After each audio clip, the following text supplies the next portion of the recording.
जय श्री हरि विष्णु जय माँ लक्ष्मी। दोस्तों, हर महीने 2 एकादशी तिथि शुक्ल पक्ष और कृष्ण पक्ष में पड़ती है, लेकिन सभी एकादशियों में ज्येष्ठ शुक्ल की निर्जला एकादशी के व्रत को कठिन माना जाता है, क्योंकि इस व्रत में पूरे दिन अन्न और जल का त्याग करना होता है। इस व्रत की महिमा भी अपार होती है। निर्जला एकादशी व्रत को करने से साल में पड़ने वाली सभी 24 एकादशी व्रतों के समान फल मिलता है और भगवान विष्णु की कृपा से सभी मनोकामनाएं भी पूरी होती हैं। प्रिय भक्तगणों, आज की इस वीडियो में हम ज्येष्ठ माह के शुक्ल पक्ष की निर्जला एकादशी के विषय में बात करेंगे। आज हम आपका कंफ्यूजन दूर करेंगे कि आपको निर्जला एकादशी व्रत कब रखना है, 17 जून या फिर 18 जून को। लेकिन वीडियो को पूरा देखिएगा तो आज की वीडियो में हम जानेंगे कि निर्जला एकादशी इतनी महत्वपूर्ण क्यों है, इसका महत्व, निर्जला एकादशी कब है, व्रत कब रखे, व्रत का पारण कब करें, एकादशी और द्वादशी तिथि कब से कब तक है, पूजा का शुभ समय क्या है, राहु काल का समय क्या है, व्रत का पारण किस दिन करेंगे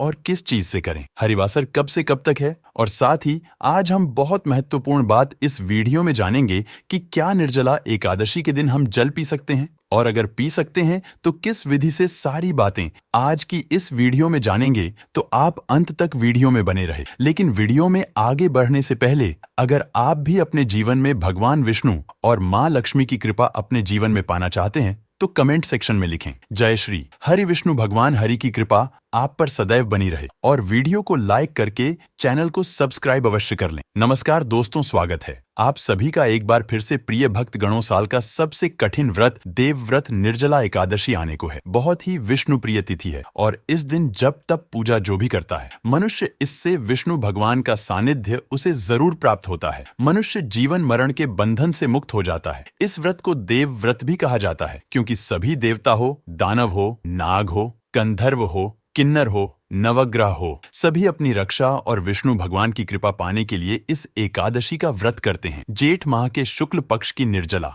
एकादशी को कठोर नियमों के कारण ही सभी एकादशी में सबसे कठिन माना जाता है और विष्णु भगवान का भजन कीर्तन उपवास किया जाता है। इस दिन सिर्फ भोजन ही नहीं, पानी का भी त्याग करने का विधान आता है। पूरे दिन निर्जल रहकर के व्रत का पालन होता है। पहले दिन सूर्य उदय से लेकर अगले दिन सूर्य उदय तक बिना पारण के जल का सेवन नहीं किया जाता और कहा जाता है जो भी मनुष्य निर्जल रहकर इस उपवास को करता है उसे साल के सभी 24 एकादशी व्रत के समान संपूर्ण फल की प्राप्ति मिलती है, उसके पापों का शमन होता है। तो सबसे पहले जान लेते हैं, क्या निर्जला एकादशी व्रत में पी सकते हैं पानी, फिर उसके बाद जानेंगे निर्जला एकादशी व्रत के शुभ मुहूर्त और पारण समय के बारे में। प्रिय भक्त गणों, निर्जला एकादशी का व्रत कठोर होता है। खासकर ज्येष्ठ के महीने में जब प्रचंड गर्मी पड़ती है तब निर्जला एकादशी का व्रत रखा जाता है, जो कि जीवन में जल के महत्व को बताता है। लेकिन अगर आपने निर्जला एकादशी का व्रत रखा है और आपको बहुत अधिक प्यास लग रही है या ऐसी स्थिति आ पड़े कि जल के बिना प्राण संकट में आ जाए, तो इसके लिए शास्त्रों में कुछ उपाय भी बताए गए हैं, जिससे कि आपकी प्यास भी बुझ जाएगी और कोई दोष नहीं लगेगा। साथ ही कि इस विधि से जल ग्रहण करने पर आपका व्रत भी निष्फल नहीं होगा। आइए जानते हैं क्या है वो उपाय। निर्जला एकादशी में व्रत के दौरान अगर आपको अधिक प्यास लग रही है तो आप ओम नमो नारायणाय मंत्र का 108 बार जाप करें। इसके बाद चांदी, पीतल या मिट्टी धातु के पात्र में पानी में गंगा जल मिलाकर भर दें। इसके बाद आप घुटने और हाथों को जमीन पर रखकर विधिवत जल पी सकते हैं। इससे व्रत निष्फल नहीं होता है। इस तरह से जल पीने के बाद आप पुनः व्रत का पालन करें और अगले दिन यानी द्वादशी तिथि को विधि पूर्वक एकादशी व्रत का पारण करें। निर्जला एकादशी में व्रत के दौरान अगर आपका गला सूख रहा है तो आप आमचन आचमन कर सकते हैं। इसके अलावा आप कुला करके पानी को बाहर निकाल सकते हैं। इससे पानी गले से नीचे नहीं जाएगा और आपका व्रत भी नहीं टूटेगा। आइए जानते हैं शुभ मुहूर्त और पारण समय के बारे में। लेकिन अभी तक आपने वीडियो को लाइक नहीं किया है तो वीडियो को लाइक करके चैनल को सब्सक्राइब अवश्य करें। जेठ माह शुक्ल पक्ष एकादशी तिथि 17 जून 2024 दिन सोमवार सुबह 4:04 और एकादशी तिथि की जो समाप्ति है वह 18 जून 2024 दिन मंगलवार सुबह 6:26 और द्वादशी तिथि की समाप्ति 19 जून 2024 दिन बुधवार सुबह 7:29 द्वादशी युक्त वैष्णव के लिए जो शुद्ध रूप से एकादशी व्रत के लिए समय प्राप्त हो रहा है, जो कि 18 जून 2024 दिन मंगलवार को सभी भक्तजन व्रत को धारण करेंगे और व्रत का पारण जो कि 19 जून बुधवार को किया जाएगा। पारण का जो समय होगा 19 जून को वह समय सुबह 5:28 से सुबह 7:28 तक होगा। एकादशी व्रत का पारण हरिवासर समाप्त होने के बाद किया जाता है। हरिवासर का समय द्वादशी तिथि का पहला चौथाई हिस्सा हरिवासर का होता है। निर्जला एकादशी व्रत का पारण जो तिल से व्रत का पारण है, यह संभव ना हो तो आप जल से, तुलसी दल से या फल से व्रत का पारण करें। एकादशी तिथि का जो सूर्योदय का समय है,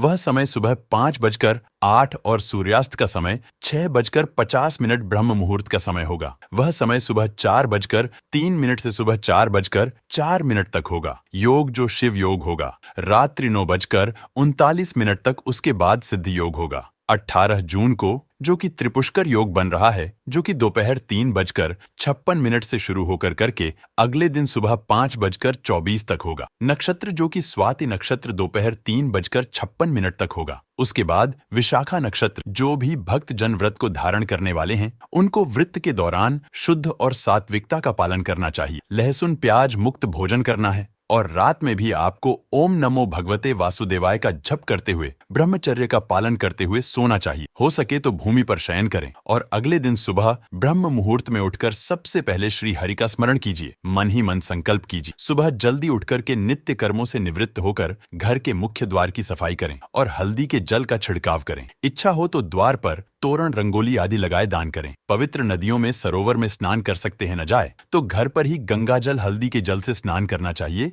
और स्नान करके सुंदर शुद्ध पीले वस्त्र या हल्के रंग के वस्त्र पहने। इस दिन नीले काले वस्त्र धारण ना करें। सूर्य देव को एक लोटा जल आपको चढ़ाना जरूर चाहिए और आज ही के दिन चारों वेदों, शास्त्रों या पुराणों की जो माता कही जाती है, वेद माता माता गायत्री, दिन की पूजा स्वयं ब्रह्मा विष्णु महेश भी करते हैं। उनका जन्म दिवस भी माना जाता। उनका जन्म भी जेठ माह में शुक्ल पक्ष की एकादशी तिथि को हुआ था और आज ही के दिन पहली बार इसी विश्वामित्र ने गायत्री मंत्र को बोला था। इसीलिए आज के दिन सूर्यदेव को जब आप जल अर्पित करेंगे तो गायत्री मंत्र जरूर बोलना चाहिए। ओम भुवः स्वः तत्सवितुर्देवस्य वरेण्यं भगो धीमहि याः न धिया प्रचोदयात्। फिर उसी लोटे में जल भर लीजिए और घूम जाए। दक्षिण दिशा होकर पितरों के निमित्त ओम सर्वे भयो पितृदेव नमो नमः, पितृदेवता की जय, इस प्रकार से बोलते हुए जल अर्पित। पूजा स्थल साफ करके व्रत करने का संकल्प ली और थोड़े से चावल और जल हाथ में लेकर बोल, हे प्रभु, आज मैं चोर, पाखंडी, दुराचारी मनुष्य से बात नहीं करूंगा, ना ही किसी का दिल दुखाऊंगा। ब्राह्मण आदि को फलाहार और अन्न आदि देकर प्रसन्न कर, रात्रि को जागरण कर कीर्तन कर। ओम नमो भगवते वासुदेवा। इसके बाद द्वादशी मंत्र या गुरु मंत्र का जप करूंगा। राम हो, कृष्ण हो, नारायण हो इत्यादि विष्णु सहस्त्र नाम को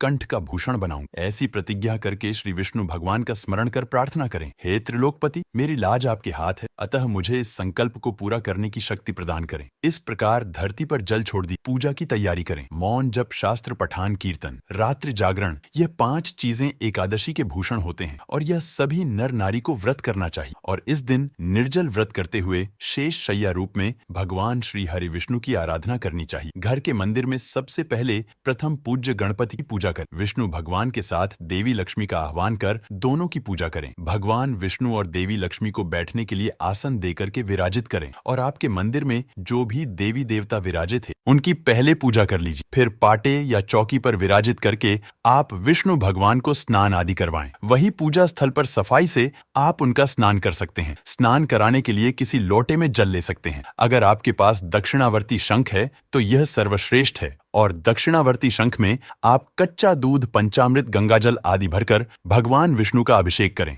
अभिषेक करते वक्त आप ओम नमो भगवते वासुदेवाय, ओम नमो भगवते वासुदेवाय मंत्र का जप करते रहे। ध्यान रखें, शंख बहुत ही खूबसूरत होते हैं। इसे देवी लक्ष्मी का भाई माना गया है और जिस भी एकादशी पर भगवान विष्णु की दक्षिणावर्ती शंख से चाहे जल चढ़ाते हैं या दूध चढ़ाते हैं या पंचामृत अभिषेक करते हैं तो धन लाभ के चमत्कारी योग बनते हैं। बाद में जो स्नान का जल होता है, इसको लेकर के आपको पूरे घर में छिड़काव करना चाहिए। यह खुद में अद्भुत होता है। घर से सभी प्रकार के ग्रह दोषों, वास्तु दोषों, नजर दोषों, सभी दोषों का शमन करता है। घर से दरिद्रता को दूर करके धन, सुख, संपत्ति के उपयोग को बढ़ाता है और बुरा से बुरा दुर्भाग्य हो वह भी सौभाग्य में बदल जाता है। दोस्तों, पूर्ण विश्वास करके देखें कैसे आपके जीवन से दुर्भाग्य आपसे कोसों दूर भागेगा। कठिनाइयां धीरे धीरे खत्म हो जाएंगी और किसी प्रकार के जादू टोने का भी कुप्रभाव होगा तो वह भी खत्म हो जाएगा। इस प्रकार से आप अभिषेक करिए, फिर शुद्ध जल से स्नान करवाकर पीतांबर धारण करवाएं। पीतांबर यानी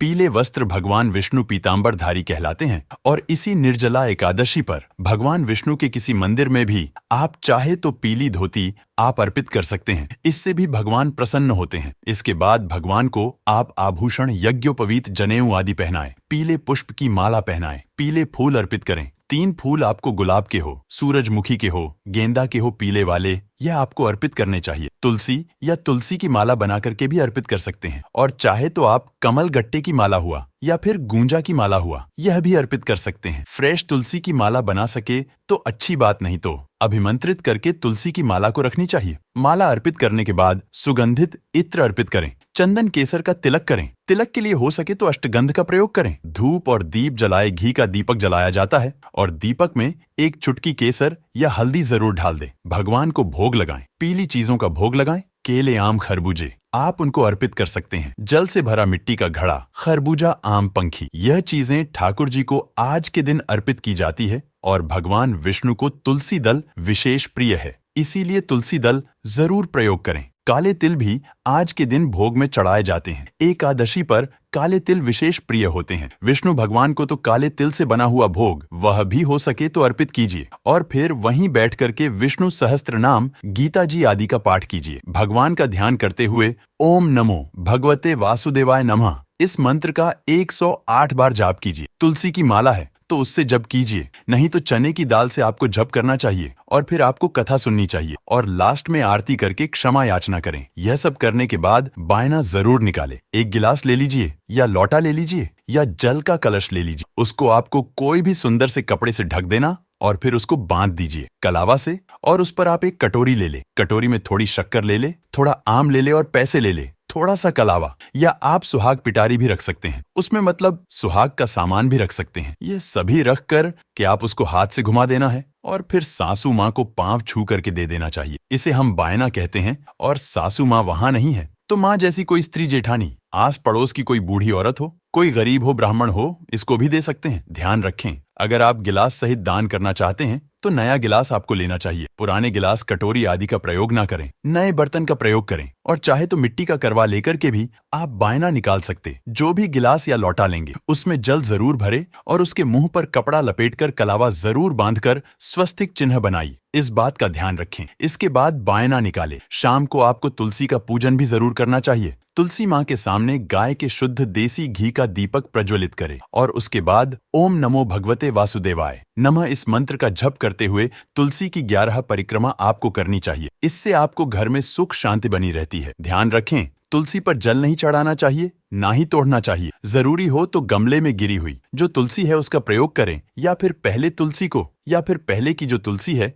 तोड़ी हुई उसको आप दोबारा से जल्द से छींटकर आप काम में ले सकते हैं। दोस्तों, निर्जला एकादशी का दिन है। दिन पीपल के पेड़ की पूजा करना भी बहुत शुभ माना जाता है। पीपल का वृक्ष आप लगा सकते हैं। इसमें विष्णु भगवान का वास माना जाता है और पीपल में मीठा दूध चढ़ाकर व्रत की कथा चाहे तो वहीं बैठ करके सुनिए और फिर पेड़ की 7, 11, 21 जितनी इच्छा हो उतनी परिक्रमा करनी चाहिए। तभी पूजा पूर्ण करने के बाद गरीबों को दान अवश्य करें। इसी से व्रत का विधान पूर्ण होता है। अब चाहे तो गरीबों में कपड़े, छाता, जूता, मटका किसी भी धातु से बना, जल का पात्र, हाथ का पंखा, बिजली का पंखा, शरबत की बोतलें, आम, खरबूजा, तरबूज, मौसमी फल, शरबत, पानी, चीनी, कोई भी चीज आप दान कर सकते हैं। राहगीरों के लिए किसी भी सार्वजनिक स्थान पर ठंडी और मीठे जल का प्याव लगवाएं। लंगर आदि लगाना अति पुण्य फलदायक होता है। साधक के लिए जल का सेवन करना निषेध है, परंतु यह आपकी परीक्षा ही लेता है कि खुद जल नहीं पीना है परंतु लोगों को पिलाना है। और इसी तरह से आप मंदिरों में जल पात्र के मटके आदि भी दान कर सकते हैं। घर की छत पर भी पक्षियों के लिए आप जल भर के रख सकते हैं। इस प्रकार से आपको दिन व्यतीत करना चाहिए। रात्रि में आपको सोना नहीं चाहिए। दिन में तो सोना ही नहीं है, रात में भी नहीं सोना चाहिए। भगवत नाम लेते हुए जागरण करें और जागरण करते समय रात्रि में जो भी मनुष्य दीपक जलाता है उसका पुण्य 100 कल्पों में भी नष्ट नहीं होता। जो जागरण काल में मंजरी सहित तुलसी दल से भक्ति पूर्वक श्री हरि का पूजन करते हैं। उन्हें संसार में पुनः जन्म नहीं लेना पड़ता और मोक्ष को प्राप्त करते हैं। 24 घंटे बिना अन्न और जल के संयमित रहकर दूसरे दिन द्वादशी तिथि को पारण करना चाहिए। स्नान करने के बाद तुलसी के पत्तों से भगवान श्री हरि का पूजन करें और पारण मुहूर्त के समय ही व्रत खोलना चाहिए। विष्णु भगवान को भोग आदि लगाएं। भोग में कुछ मीठा जरूर रखें और इसके बाद भगवान का प्रसाद आप गरीबों में बांटे। यथाशक्ति दान दक्षिणा आप लोगों को दे सकते हैं और फिर आपको स्वयं जल का सेवन करना चाहिए और भोजन का सेवन करना चाहिए। द्वादशी को सेवा पूजा की जगह पर बैठकर भुने हुए 7 चने के 14 टुकड़े करके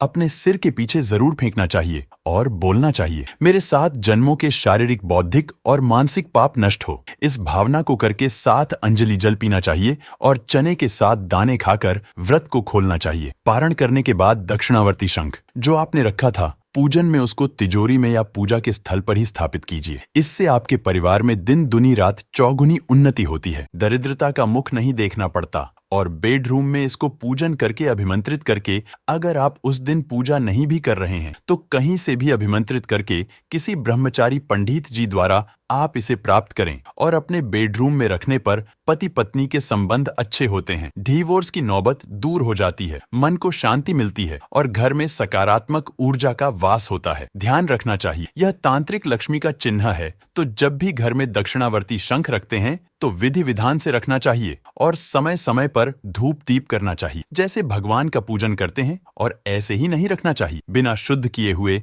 ऐसे अपमान होता है। इस शंख जब भी आप विधि विधान पूर्वक घर में रखते हैं तो आपके जीवन की कई प्रकार की बाधाएं शांत होती हैं। शुद्धिकरण अवश्य करें। आप घर में भी आने के बाद इसको लाल कपड़े पर रखकर इसमें पीले चावल भर लीजिए और कुश के आसन पर बैठकर ओम श्री लक्ष्मी सहोदराय नमः इस मंत्र की एक एक दिन एक एक माला, रोज एक जात मंत्र की एक माला होती। 5 दिन तक आपको लगातार करना है। आप चाहे तो 5 वाला एक ही दिन में कर सकते हैं और फिर स्थापित कर सकते हैं। कहते हैं जिस घर में दक्षिणावर्ती शंख होता है भगवान विष्णु के सामने इसे रखा जाता या माता लक्ष्मी के सामने स्थापित करते हैं, उस घर में कभी भी दरिद्रता का मुख नहीं देखना पड़ता। बड़े से बड़ा कर्ज उतारने में सहायक होता है और अगर इसे इसके स्थान पर लाल कपड़े में लपेट कर रख दिया जाए तो आर्थिक लाभ होता है, असीम धन की प्राप्ति होती। इस शंख को अगर अन्न के भंडार गृह में रखते हैं तो कभी भी घर में अन्न की कमी नहीं होती है और यह दक्षिणावर्ती शंख हमारी हर मनोकामना को पूर्ण करता है। और जिस स्थान पर पीने का पानी रखते हैं, जिन लोगों को भी पितृ दोष लगा हुआ है, तो जहां पर घर में जल का स्थान है वहां पर